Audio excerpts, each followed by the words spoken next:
আসসালামু আলাইকুম, আমি রাদিও। আজকে আমরা যে টপিকটি আলোচনা করব সেটি হচ্ছে ব্যাংক আইটি জবের সবচাইতে বর্তমান সময়ের জনপ্রিয় টপিক, যেটি হচ্ছে সিনিয়র অফিসার আইটি 222 পদ এবং অফিসার আইটি 33 পদ। দেন এক্সাম টেকার, এক্সাম মার্ক ডিস্ট্রিবিউশন এবং এই এক্সামের জন্য আমাদের হাতে যে কম সময়টা আছে সেই কম সময়ের ভিতরে আমরা কোন ইম্পর্টেন্ট টপিকগুলো দেখে যাব এবং এক্সামের ভিতরে আমাদের কী কী স্ট্র্যাটেজি ফলো করা উচিত সেই বিষয়ে আলোচনা করব। তো চলেন আমরা প্রথমেই এই ব্যাংক আইটি জবের সিনিয়র অফিসার আইটি 222 পদের এক্সাম টেকারকে সেই বিষয়টা দেখে নিই। দেখুন, নর্মালি আমাদের ব্যাংক আইটি জবের এক্সামগুলো নিয়ে থাকতো হচ্ছে সিটিআই বা অস্ট, বাট রিসেন্টলি গত লাস্ট 3টা এক্সাম নিয়ে যদি আমরা দেখি, যে অ্যানালিসিস করি, দেখতে পারবো যে আমরা BIBM আমাদের এক্সাম টেকার ছিল। তো BIBM হচ্ছে নতুন এক্সাম টেকার হওয়ার কারণে, মানে আগের যে অস বা সিটিআই একটা কোশ্চেন প্যাটার্ন ছিল, সেই কোশ্চেন প্যাটার্নটা যদি আমরা ফলো করতাম তাহলে আমাদের এক্সামে খুব সহজ একটা ভালো করার ওয়ে থাকতো। বাট এখন যেটা হইতেছে যে BIBM নতুনভাবে নিজেদের মতো করে কোশ্চেনগুলো সাজাইতেছে।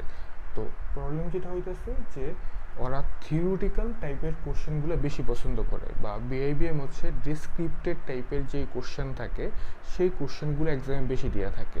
বাট অস বা সিটিআইয়ের ক্ষেত্রে আমরা দেখছি যে ম্যাথমেটিক্যাল টাইপের কোশ্চেনগুলো একটু বেশি পাওয়া যেত।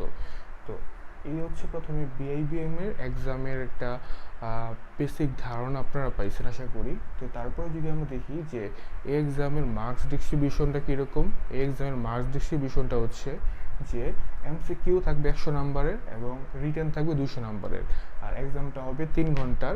বাট এখানে ঘটনা হয়েছে MCQতে 100 মার্কের থেকে 75 মার্কস থাকবে হচ্ছে আপনার আইটি থেকে, বাকি 10 মার্কস থাকবে হচ্ছে আপনার জেনারেল নলেজ থেকে এবং 15 মার্কস থাকবে হচ্ছে ম্যাথ থেকে। আর হচ্ছে রিটেনের 200 মার্ক থেকে 150 মার্ক থাকবে হচ্ছে আপনার আইটি থেকে, বাকি যে 50 মার্কস আছে সেটা হচ্ছে ফোকাস রাইটিং, ট্রান্সলেশন আর হচ্ছে আপনার ম্যাথ থেকে পেয়ে যাবেন। তা আপনারা মার্ক ডিস্ট্রিবিউশন সম্পর্কে একটা আইডিয়া পাইছেন। এখন গরম হয়েছে আমাদের এক্সাম হবে কিন্তু 3 ঘন্টার। 3 ঘন্টা খুব হিউজ একটা টাইম আমাদের কাছে, বাট এক্সাম হলে 3 ঘন্টা কীভাবে চলে যায় আমরা যেটা জাস্ট এক্সাম হলে বসতে পারবো যে মানে সময় খুব ফাস্ট চলে যাবে, কিন্তু আমাদের সেই কারণে খুব স্ট্র্যাটেজি মেনটেন করে 3 ঘন্টা এক্সাম দিতে হবে।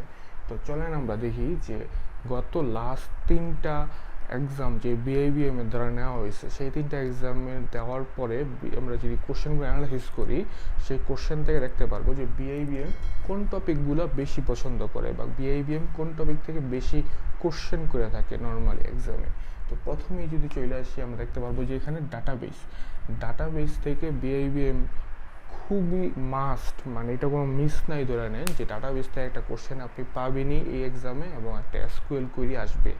তো ডাটাবেসের SQL কোয়েরি BIBM এর মাস্ট কোশ্চেনে দেওয়া লাগেই, মানে ওরা সবসময়ই দেয়, এটা খুব ইম্পর্ট্যান্ট একটা টপিক। তারপর হচ্ছে আমরা ইয়ার ডায়াগ্রাম, খুব ইম্পর্ট্যান্ট একটা জিনিস। BIBM গত লাস্ট 3টা এক্সামের মধ্যে আই থিঙ্ক 2টা এক্সামে ইয়ার ডায়াগ্রাম দিছে। তো ইয়ার ডায়াগ্রামটা খুব ইম্পর্ট্যান্ট। সিকিউরিটি হচ্ছে এমন একটা টপিক যেটা হচ্ছে আপনি এক মুহূর্তে senior officer IT, assistant programmer, assistant maintenance engineer, hardware engineer, assistant database engineer, any কোনো পোস্টে এক্সাম দেন, সিকিউরিটি থেকে আপনি একটা না একটা কোশ্চেন মাস্ট পাবেনই।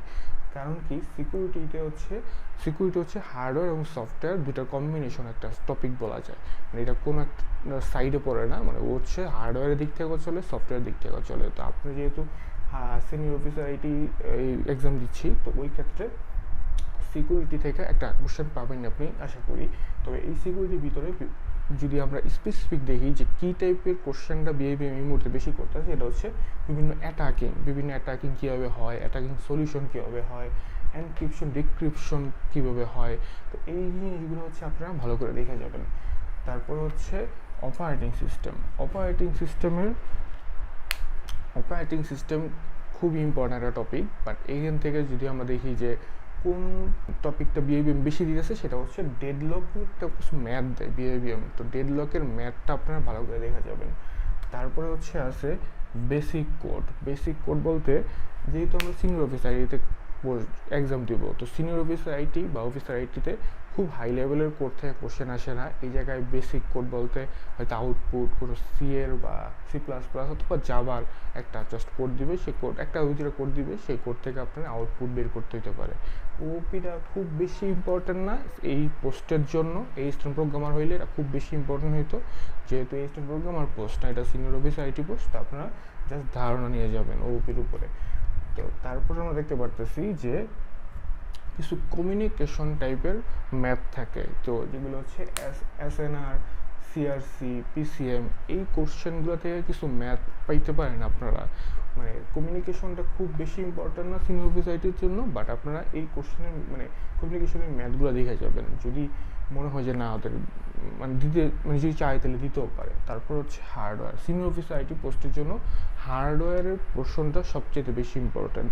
হার্ডওয়্যারের ভিতরে ফান্ডামেন্টাল আছে, মাইক্রোপ্রসেসর আছে, এবং থিওরিটিক্যাল টাইপের যে কোশ্চেনগুলো আছে মানে হার্ডওয়্যারের ভিতরে আমরা এই মাইক্রোপ্রসেসর ফান্ডামেন্টালি যে থিওরিটিক্যাল বা ডেসক্রিপ্টেড টাইপের যে কোশ্চেনগুলো আছে সেগুলো ভালো করে দেখে যাব, কারণ BIBM থিওরিটিক্যাল টাইপের কোশ্চেন করতে বেশি পছন্দ করে। এবং এক্সাম্পল হচ্ছে সিনিয়র অফিসার আইটি, যেটা হচ্ছে একটা হার্ডওয়্যার অংশে পড়ে সিনিয়র অফিসার আইটিটা, তো এই জন্য হার্ডওয়্যারটা খুবই ভালো করে দেখে যাবেন আপনারা। তারপর হচ্ছে সাবনেটিংয়ের কিছু ম্যাথ আছে, যেমন আপনাকে বলা দিল যে 10টা পিসিতে আপনি হোস্ট সেট করবেন, 10টা পিসির আইপি সেট করবেন, একটা ম্যাথ দিয়ে দিল। তো এরকম ম্যাথ আই মিন সাবমিটিং করার যে ম্যাথগুলো আছে সেই ম্যাথগুলো আপনারা প্র্যাকটিস করে যাবেন, তাহলে আশা করি আপনারা একটা ম্যাথ কমন পাবেন। যেহেতু সিনিয়র অফিসার আইটি বা অফিসার আইটিতে ত্রিপলির স্টুডেন্টরা অ্যাপ্লাই করতে পারছে, সেহেতু আপনারা ত্রিপলির কিছু ম্যাথ যেমন FET, MOS, BGT, যদিও এগুলো একটু অ্যাডভান্স ম্যাথ, এই ম্যাথগুলো আপনারা দেখে যাবেন।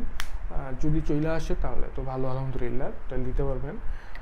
তারপর হচ্ছে DS অথবা অ্যালগোরিদম। তো ডাটা স্ট্রাকচার অ্যালগোরিদম থেকে অ্যালগোরিদমের যত ট্রি এবং গ্রাফ আছে সবগুলো ভালো করে দেখে যাবেন, মানে যত ট্রি গ্রাফ এগুলো থেকে একটু বেশি রিসেন্ট যে কোশ্চেনগুলো অ্যানালাইসিস করছে সেগুলো থেকে দেখতে পাচ্ছি যে ট্রি এবং গ্রাফ বেশি দেয় BIBM।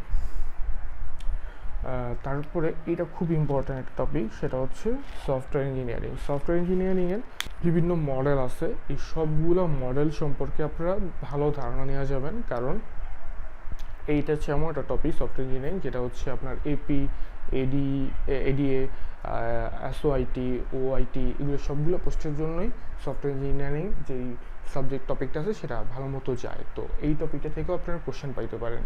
তো আশা করি আপনার এক্সাম টেকার, এক্সাম মার্ক ডিস্ট্রিবিউশন এবং BIBM এর লাস্ট কোশ্চেন অ্যানালাইসিস থেকে কী কী টপিক ইম্পর্টেন্ট পড়া দরকার সেগুলো সম্পর্কে ধারণা পাইছেন। এখন আসি আমরা কী কী স্ট্র্যাটেজি ফলো করা উচিত। এখন দেখেন আমাদের হচ্ছে সময় খুব বেশি নাই, আজকে থেকে ধরলে হয়তো আর 3 দিন আপনাদের কাছে সময় আছে, 3 দিন অথবা 4 দিন।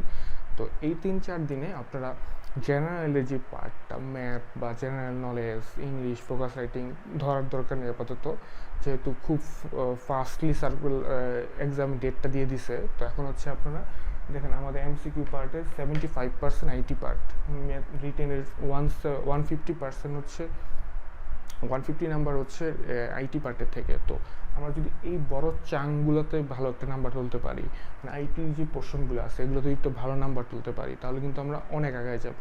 আর মোটামুটি 222 পোস্ট একটা হিউজ অপরচুনিটি যত CSE গ্রাজুয়েট স্টুডেন্টে আছে এই জায়গায়। তো এই সবার মধ্যে 222 জনের মধ্যে মোটামুটি ধরে নিয়েছি আমরা ভাইবা পর্যন্ত প্রায় তো মোটামুটি 700-800 জন মানুষ ভাইবা দিবে। তো আমরা যদি MCQ রিটেন ভালো করি তাহলে আমরা ভাইবা দিতে পারবো। তো আরেকটা বিষয়, MCQতে কিন্তু ভালো কাট মার্কস না তুললে আমাদের রিটেনের খাতা দেখবে না। তো আমরা যদি 1 ঘন্টা এই প্রথম 1 ঘন্টা খুব ভালো করে ইউটিলাইজ করতে না পারি, তাহলে কিন্তু আমাদের পরে 2 ঘন্টা আমরা ভালো করে ইউটিলাইজ করলেও আমাদের জন্য কোনো লাভ নেই, কারণ আমরা MCQতে ভালো নাম্বার তুলতে পারি না, তো আমাদের রিটেনের খাতা দেখবেই না।